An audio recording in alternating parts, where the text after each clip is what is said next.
Welcome to the Unscripted podcast. I'm your host, Sarah Nicastro. Today is a special episode because I have a special guest. I'm excited to welcome to the podcast today Berend Booms, who is the head of EAM Enterprise Asset Management Insights at IFS Ultimo, and is also someone that I've been spending quite a bit of time with over the past 3 months at least, as a mentor. So, Berend, welcome to the podcast. Hey, Sarah. I'm so glad to be here, and thank you so much for having me on. Yeah, thrilled to have you. So, Berend and I got connected at the end of last year, and it turns out that he is a fan of this here podcast and the Future of Field Service platform, and has some ambitions of his own to do similar things in the EAM space. And so I was thrilled to have the opportunity to mentor him, and we've been getting to know one another and spending some time talking about what I've learned, often the hard way through many, many years of this journey, and working on Berend, creating his own content and finding his own voice and doing his own thing in a similar type of role. So it's been a lot of fun. I've really enjoyed all of our conversations.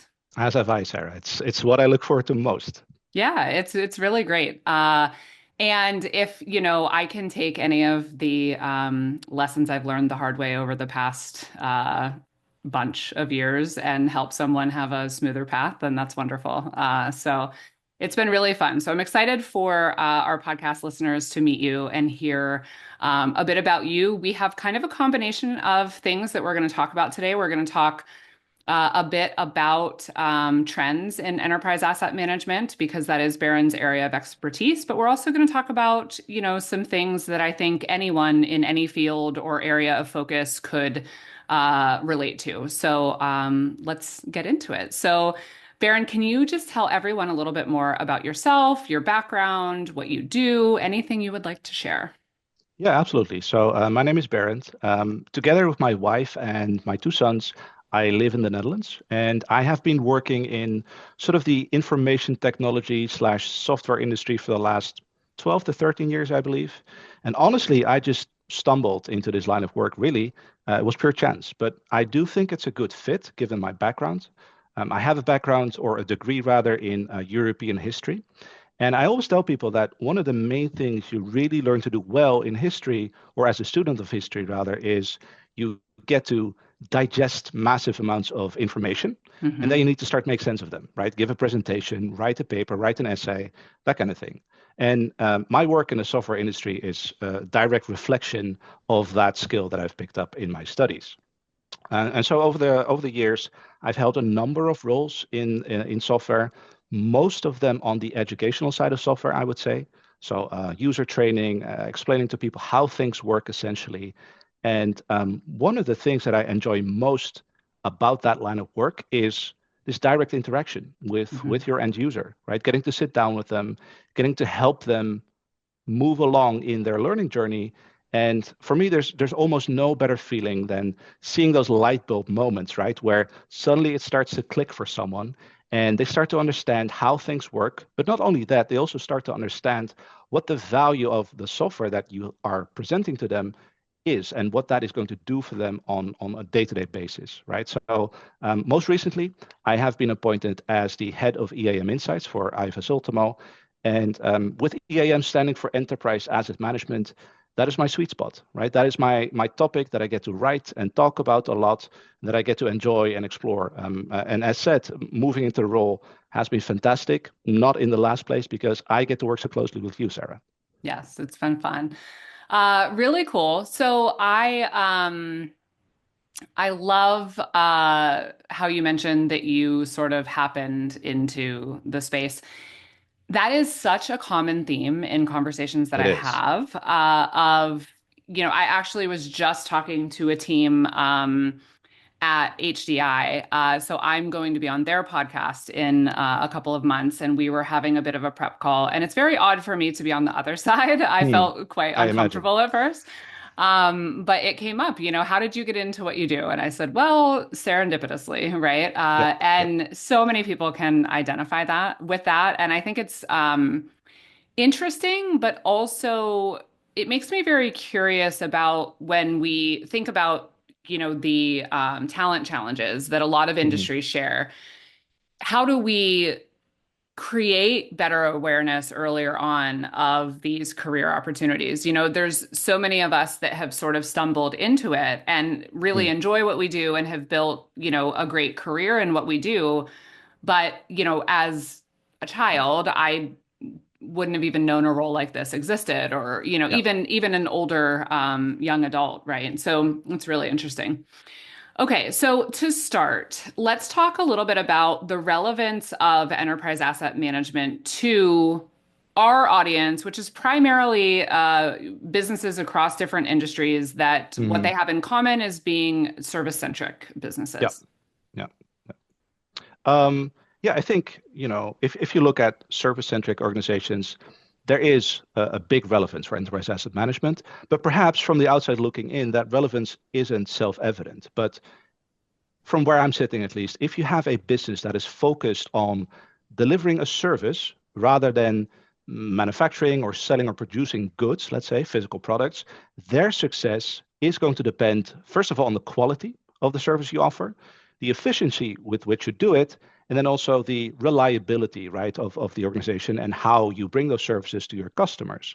And it doesn't really matter if that's in the public sector. Let's say a public transportation could be a good example, or a cleaning company that cleans offices, or even let's get a little bit closer to the field service audience here, something as concrete as an HVAC repair firm, right? Hmm.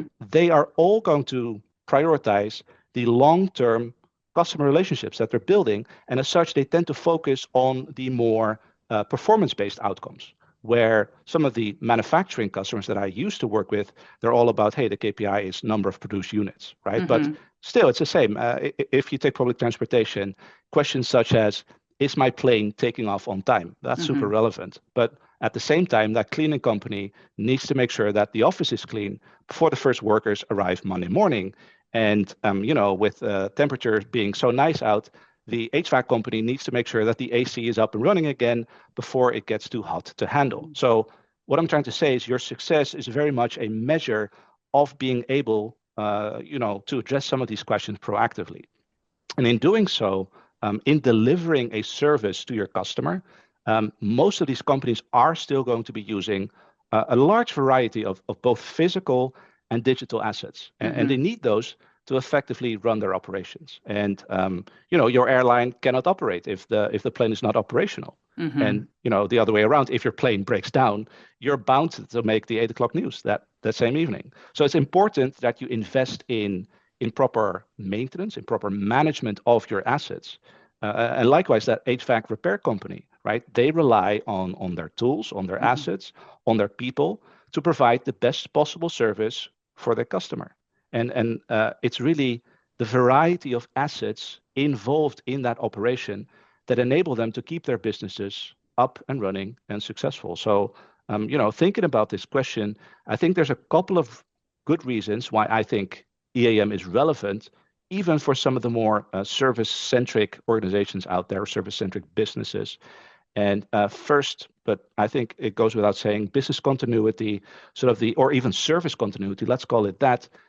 Many of these service-centric businesses, they operate that same business model, right? Hmm. Where on the one hand of it, once an asset starts breaking down, that has a very direct impact on service, right? It causes service disruption even. Hmm. So a well-implemented enterprise asset management solution can help you. It can help you track the health of your asset, the physical condition of those assets, list sort of the maintenance requirements, give insights into the maintenance history. Hmm. So you're sort of proactively working towards preventing any downtime, any failures from happening.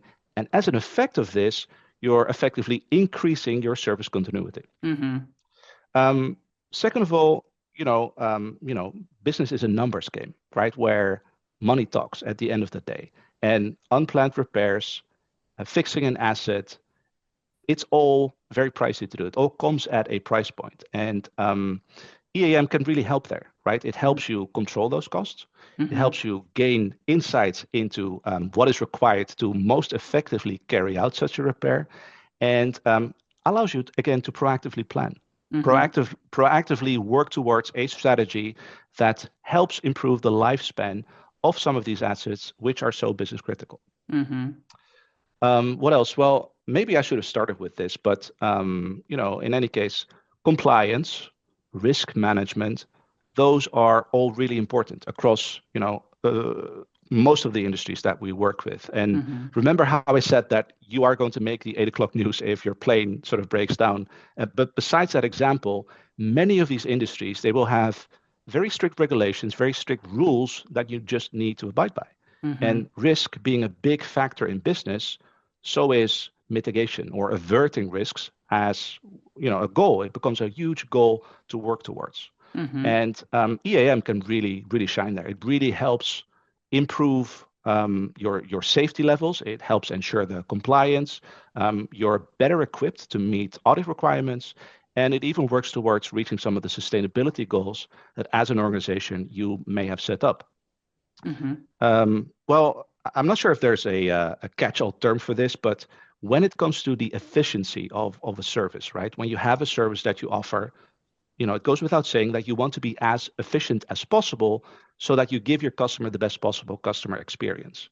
And for me, that requires a holistic approach, right? What you're doing then is you're setting everyone in the organization up to do their jobs to the best of their abilities. And Mm-hmm. you don't want to impede them in any way. You don't want to have them work with failing assets or work alongside failing assets, right? That is uncertainty, the back of your mind that is going to take away, attention away from how you interact with your customer and how you deliver the best possible customer experience. Mm-hmm. Yeah. And I guess, last but not least, let me say this, Sarah. I think you're going to grow very tired of me talking about data. It is one of my favorite things to talk about. But I think that EAM, it has a tremendous potential in how it can transform the way an operation does its business by delivering the right data and the right data insights to people within the organization. So Mm-hmm. really, data is the key to excellence. And an EAM system by design is exceptionally suited when it comes to collecting data, right? So Mm-hmm. it's sort of a central hub system that collects all this valuable data on asset performance, on asset health, on maintenance requirements, and is really going to drive the sort of organizational decisions Mm-hmm. on what are the most sensible things to do. So looking at the budget, which of my assets have cost me the most money or have taken the most out of my budget last year, and then Mm-hmm. planning further ahead, where should I be spending my budget this year? Or very concretely, looking at, hey, I noticed that a certain asset is always breaking down. Am I going to spend the time and money and effort in fixing it every single time, even though I know it's going to break down again? Or should I rather consider a replacement? So that repair replace paradigm is something that EAM very effectively addresses. Mm-hmm. And even if you think about driving future investments, right? Would it not be very useful if you had, qualitative data that could give you the confidence to understand where your spend is going to have the biggest impact and the biggest yield, the biggest returns? And EAM, it is definitely one of the platforms that helps this data-driven decision making. Mm-hmm. That makes sense. When we talk about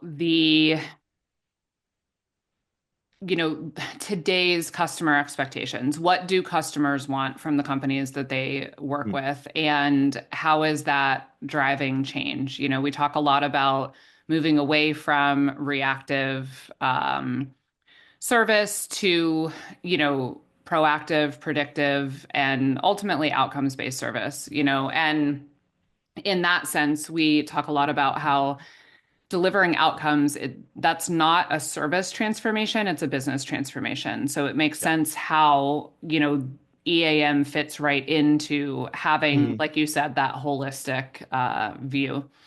So can you talk a little bit about just some of the biggest trends that you see in the enterprise asset management space right now? Yeah, that's It's a super good topic. I mean, obviously, being active in that space, it's something that is top of mind for me. Hmm. Something that I've been discussing with a lot of people that I meet in the space. And for reference, when I say EAM space, it is quite a big space, right? I mean, you're talking about a number of key verticals such as manufacturing, food and beverage, but also oil and gas, chemicals, but even infrastructure, logistics, healthcare. There's a lot of different industries that fall under or benefit from EAM rather. And Hmm. I want to make it clear that obviously some of them will have their own peculiarities or some trends that are more impactful for one or the other.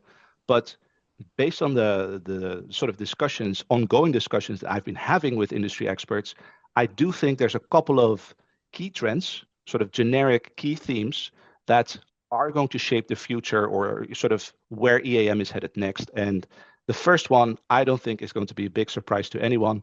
It's just two letters, really. The letters you can probably guess are A and I, right? AI. Can you even imagine a world without AI, Sarah? Because it seems like it's all everyone is talking about these days, Hmm. which I sometimes find very strange to think about because AI as a technology and as a technological advancement is much older than people often give it credit for. Hmm. And I have this distinct memory, and I'll share it with you. Um, when I first learned about AI, this was around the time I was 9 or 10 years old, I think. And back in the day, I used to be really into chess. So I was enrolled in my local chess club. We're playing chess, and we had this teacher once a week kind of thing.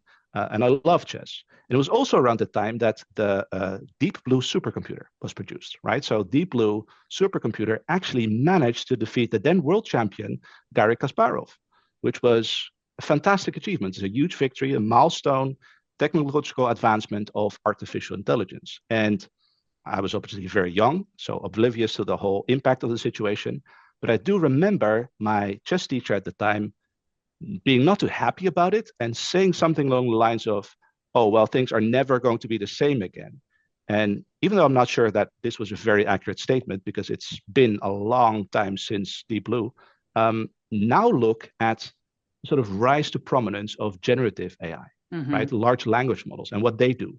And I think that is much more of a tipping point for our society at large, but Hmm. also for enterprise asset management, right? You and I can just wake up, open up ChatGPT and ask it anything, and it will produce anything, not just Hmm. text, but also, video, images, music, whatever you want. It can now be done by AI. Hmm. And even though there's a lot of hype and there's a lot of buzz and, inflated expectations perhaps around AI, I do think that AI is going to transform how EAM works. It will do Hmm. that. It will change EAM at large. And I know that a lot of customers are starting to invest or investing heavily into AI in sort of machine learning to start detecting earlier or detect the earlier signs of equipment failure at an earlier stage, I should say, where prevention, that is really something that AI is going to spur on. It Hmm. is really going to help offer these predictive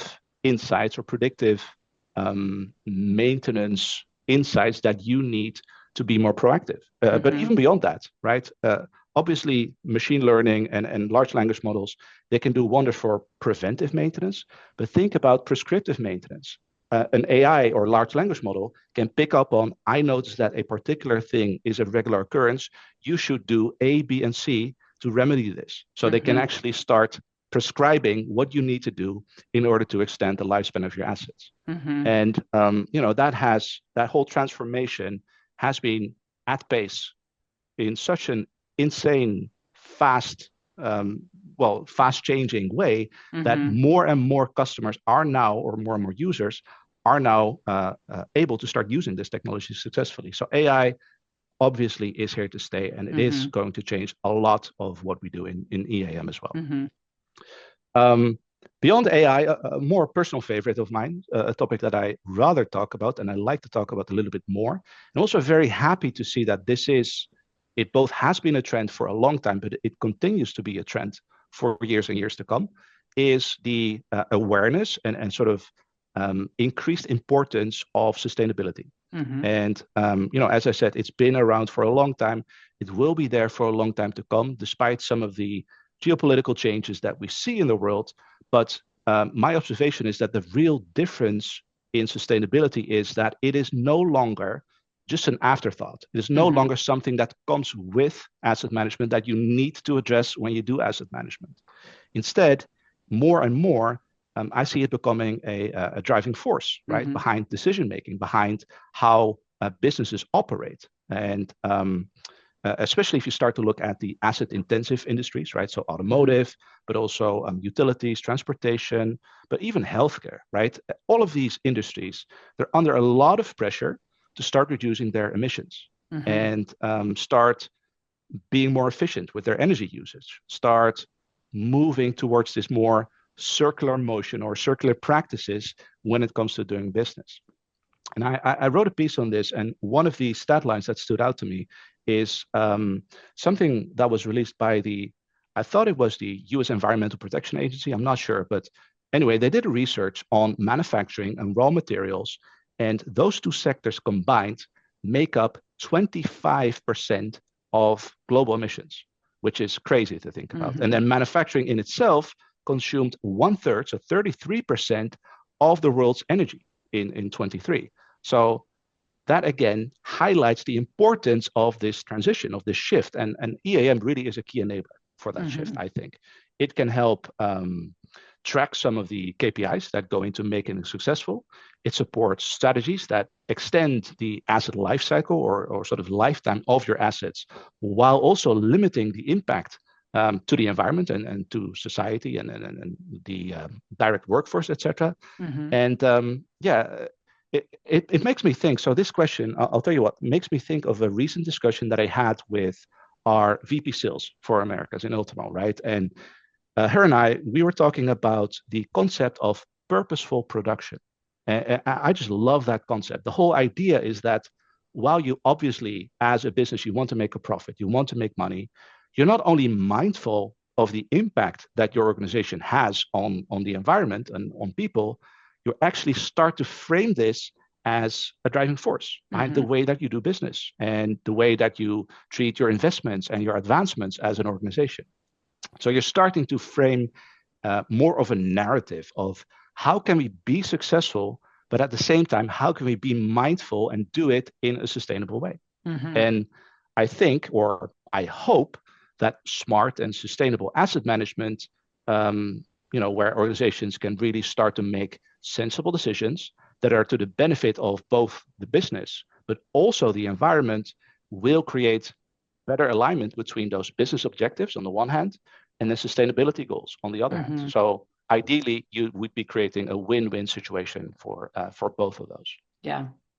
I think the other piece of that is people and humanity, Absolutely, right? Because absolutely. there's also, I was actually just talking to a gentleman who is taking a new role and leaving Schneider Electric, and he's been there Mm-hmm. for quite some time. And Yeah. I was just observing that, I know quite a few people at Schneider in different regions, and it has always seemed to me that they have a very good company culture. Yeah. And he said, they do, and it's truly unique. They obviously, I think, you know, regularly, but there's one that came to mind. They've been named as the most sustainable or one of the most sustainable businesses. Mm-hmm. That's obviously a huge focus of theirs, but they also just treat people really, really well. Yeah. And, Yeah. he was saying, I hope that they continue to prove to other organizations that it isn't one or the other. It isn't business performance or sustainability or, treating people well. It can all be done Absolutely. well together. And I think that's such an Yeah, important point. it's a wonderful perspective. I mean, as far as I'm concerned, the two go hand in hand. Yes, you can be successful while being mindful, while doing things in a sustainable way. And at the same time, I think you're addressing a trend which needs to be mentioned, and that is, people and also the negative side of that, the sort of skill shortage, which is not at all exclusive to enterprise asset management, right? This will Hmm. be the case across industries, across the board, regardless of where you work. You have the changing workforce and Hmm. sort of the skill shortage that comes with it, and the fact that organizations need to start filling the gaps and Obviously, you have the lack of skilled labor on the one hand, but for me, that goes hand in hand with the fact that the workers that are there are growing increasingly older. So you also Hmm. have to deal with an aging workforce, Yeah. right? Again, looking at some statistics for manufacturing, I read research that said that one third of the workforce in manufacturing is aged 55 or over, Hmm. which presents a huge risk to your organization, right? You think about all of the knowledge, the know-how, the expertise that is contained within those individuals and within right here. I mean, how are you going to capture all of that valuable data? There I go again, and make it work for you for the rest of the company, or Hmm. even open it up to a different group of workers that are joining the workforce, right? So, Hmm. on the one hand, organizations are dealing with an aging workforce, but at the same time, they also have a new generation that is joining the workforce. And that Hmm. generation works in a completely different way, right? They Hmm. have different requirements. And it's almost a balancing act of sorts, right? And an example that I like to mention when we talk about a new generation joining the workforce is this experience I had at a customer location. I was there for a meeting with someone in the maintenance department, and I witnessed this unfold in front of my eyes where a recent graduate had just joined the organization. This was a big manufacturing plant, right? So just imagine large machines, rows and rows of machines, and they all do something or other, and you need to inspect them, you need to maintain them. So this new graduate, I forgot his name, but let's call him Mike. Mike was called over, and his supervisor told him, "Hey, Mike, I would like you to do the inspection for production line one. Can you go over and do the inspection? Here you go. Here's your inspection sheet." It's a very regular thing to do. You have a checklist of this is what you need to inspect for. Mike looked at the inspection list. He looked at us, took out his phone, snapped a picture, and tossed the list and just went about his way. And it's a completely different mindset. The same for reading a manual, right? How do you Hmm. learn how to do your job? You read the manual, you ask some questions. No, the generation wants to watch a short video, TikToks.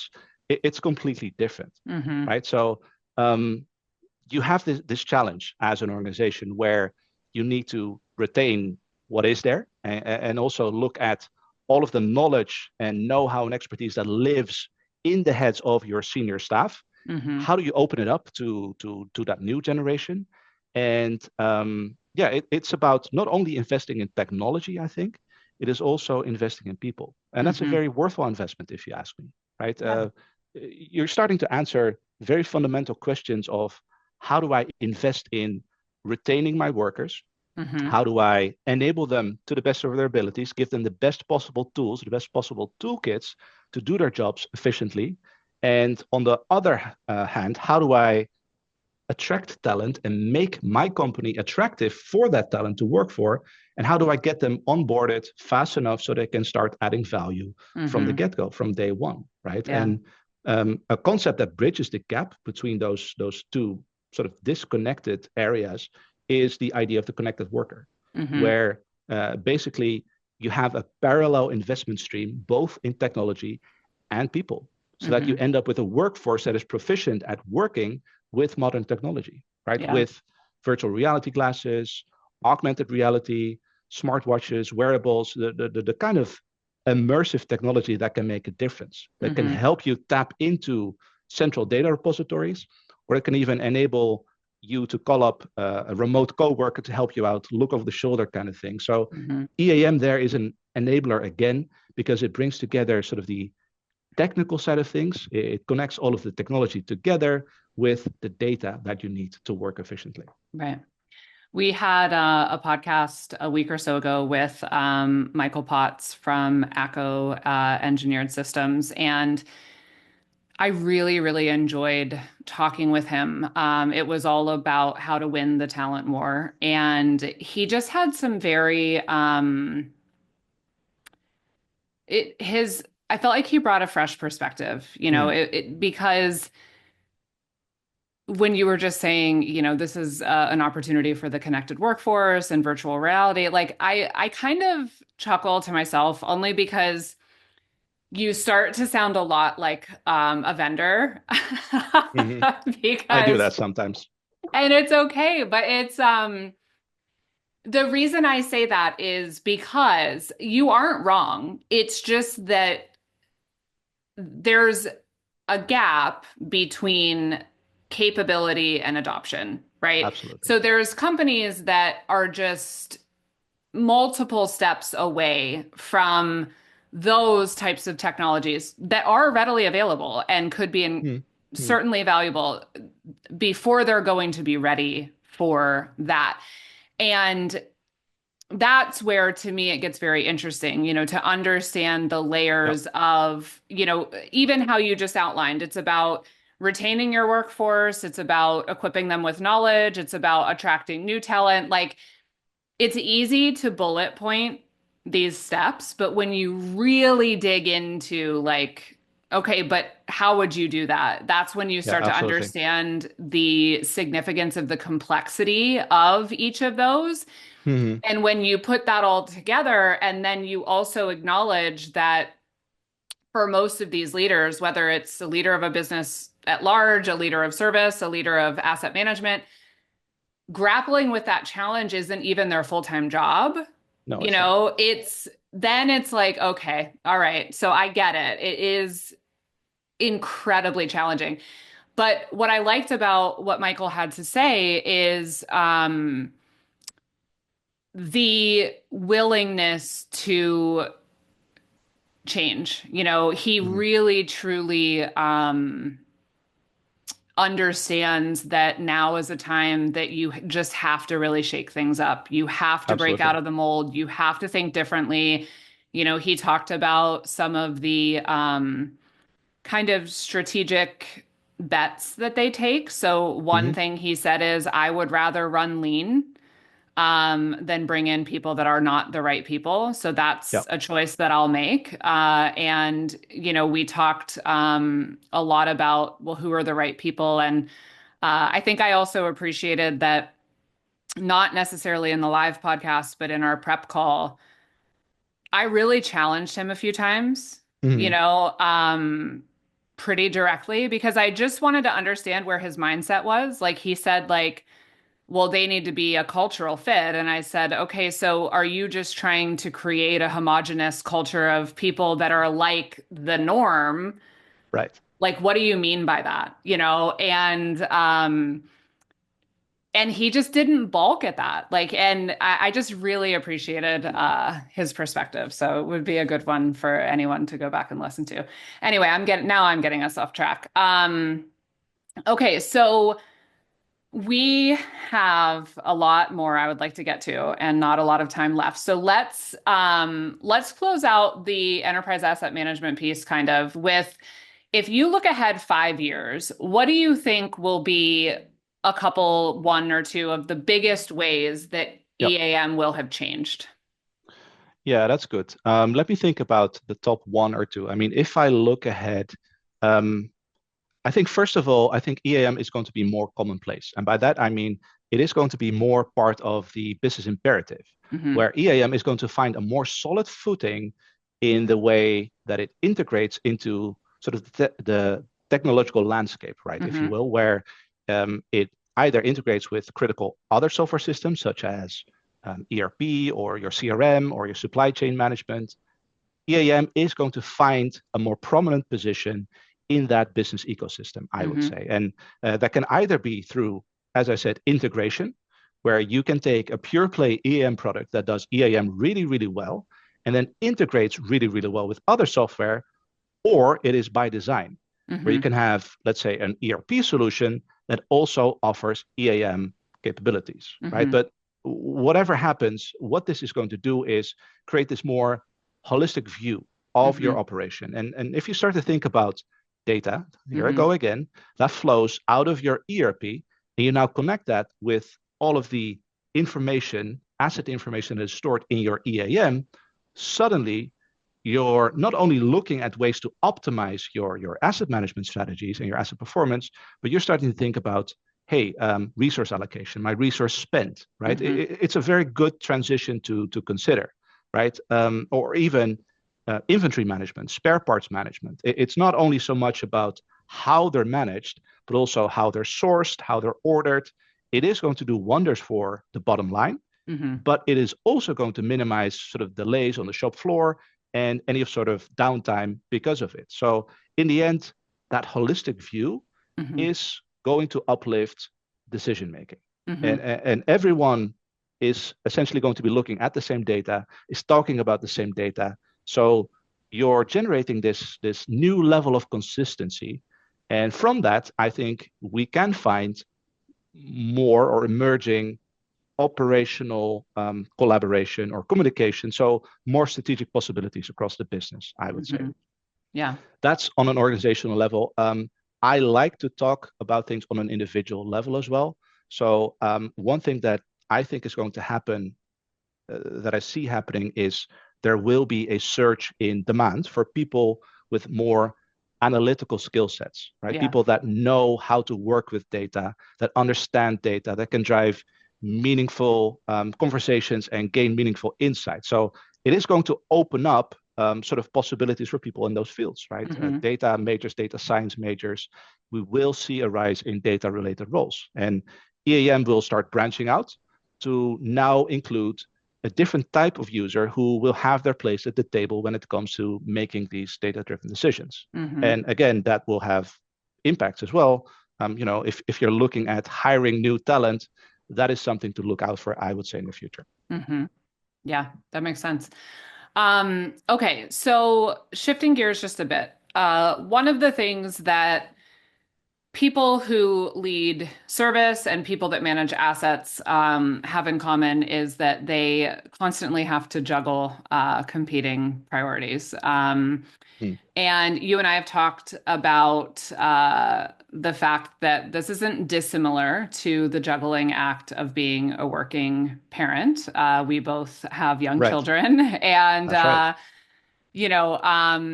so maybe you could call us also masters of prioritization. I'm not sure. I don't feel it. I don't feel like a master today, for instance. But how do you find balance between your family and your work? Yeah, so thanks for that question. I love the very honest question. I know that we have a lot of honest conversations about this. So I want to honor the respect between you and I and give you a very honest answer. And that's going to start with me saying, I love being a parent. And for me, when I became a father, it really gave me a new perspective. It gave me a Mhm. new look on life, right? But also a new look on how I work. And for one thing that it has done is it forced me or allowed me, I think that's a better way of saying it, to grow a bigger appreciation for my own parents and Mhm. sort of the everything they've done for me. And in turn, it forced me, that is the better application of that word, to reflect on my childhood and come to peace with some of the things that I have been struggling with over the years. So it gives me a really clear sense of purpose, a Mhm. really clear sense of direction. And my two boys, I have two sons, they are my everything. Mhm. But I have also learned, that the juggling act, as you described it, it can be very precarious. And I Mhm. think most new parents, that have a working life, they will face similar challenges in the beginning of parenthood, right? Where suddenly you now have this massive responsibility. It's no longer just to yourself, no longer just to your partner, no longer just to your employer. You're now taking care of another human being's life. Mhm. And for me personally, I was catapulted into parenthood. And Mhm. maybe this was just me being naive about the whole situation, but this is what happened for me. Both of our sons were born prematurely. And it's something that I had a lot of thinking to do about recently because my boys turned 6 and 3. They share the same birthday, Mhm. but both of them born 3 years apart. Both their start to life was very similar in that they were born prematurely. And especially for our first and oldest son, it really surprised me, right? It caught me off guard. And obviously, I was preparing for, the old cliches of sleepless nights, everything. And I was getting ready, but I was still caught off guard when he was born 6 weeks early. Mhm. And what then happened for us is, we spent 2 weeks in the hospital where he went from the NICU, the intensive care unit, to rooming in with us. Mhm. And that has been one of the most formative experiences in my life, right? And uh, perhaps, or probably because I was so unprepared, I started overcompensating. Mhm. So what I did is I vowed then and there in that hospital bed, I'm going to be the best father. Mhm. That's what I said. I'll be the best father. I'll be the best, caretaker. I'll be the best husband, best everything, right? Yeah. But at the same time, I also had these other roles, these other hats to put on, Hmm. right? I also wanted to be the best brother. I also wanted to be the best son and the best friend and the best colleague and the best employee.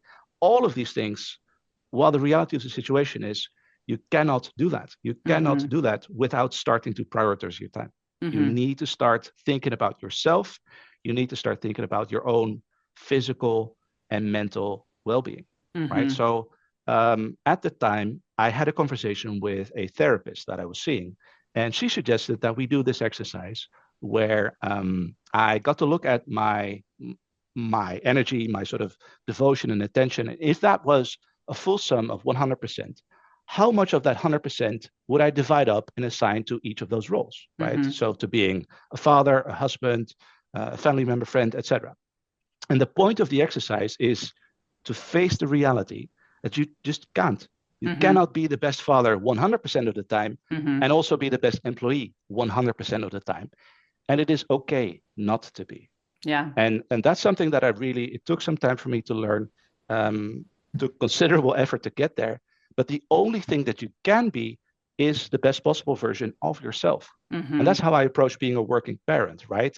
Every day, I strive to be the best possible version of myself for my kids, the best possible version of myself for my colleagues, and the Hmm. best possible version of myself as an employee. Hmm. But if if you think about this in a more practical sense, how I manage to combine my love for my family with my ambitions at work, it is a combination of a number of things, of a number of factors. And obviously, prioritizing is super important to do, and you should absolutely do it because it is so easy to get caught up in your agenda or the craziness at work, right? Hmm. But taking a step back and just reflecting and identifying what really matters to you, that has been super important to me. Hmm.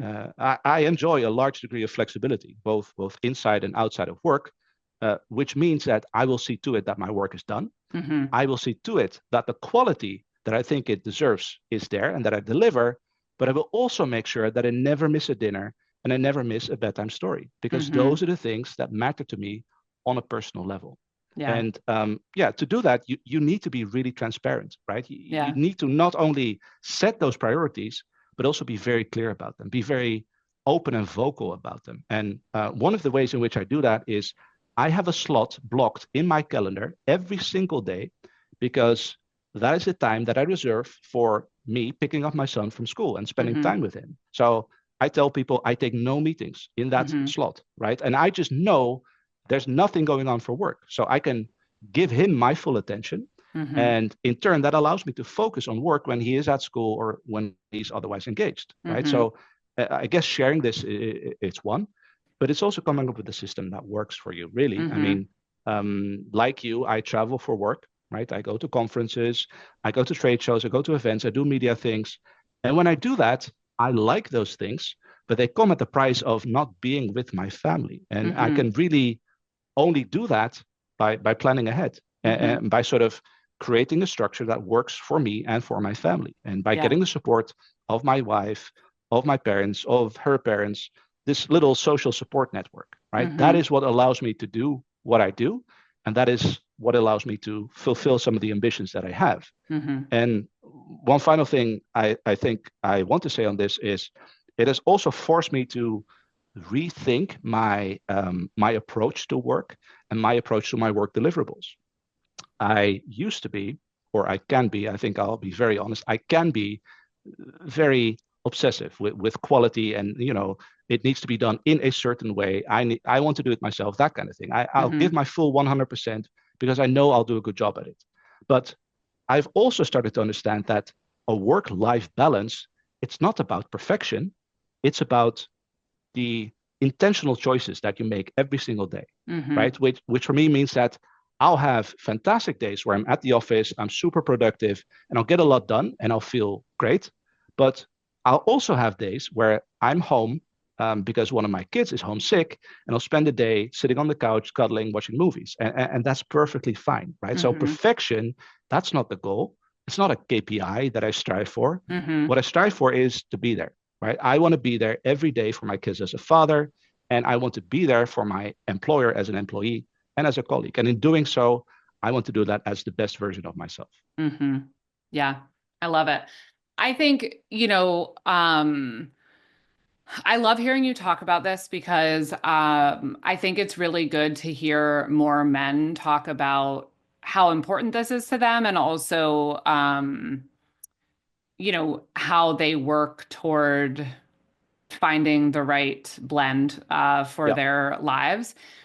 I also I can't help but as a woman, and probably fairly to state a woman in the United States of America, I can't help but listen and think about all of the pressures in this topic that I feel like women face that men don't.